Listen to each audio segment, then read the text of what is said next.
সূরা ফাতিহায় আয়াত হলো 7টা। কতটা আয়াত? 7টা। কেউ কেউ বলেছেন সূরা ফাতিহার 7 আয়াতের প্রথম আয়াত হলো বিসমিল্লাহির রহমানির রহিম।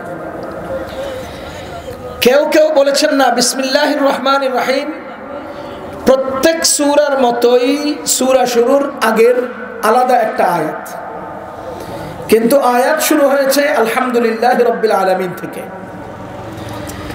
যারা বলেছেন বিসমিল্লাহির রহমানির রহিম প্রথম আয়াত, তাদের মতে সিরাতাল লাযিনা আনআমতা আলাইহিম গায়রিল মাগদুবি আলাইহিম ওয়ালাদ-দাল্লিন এটা পুরোটাই এক আয়াত।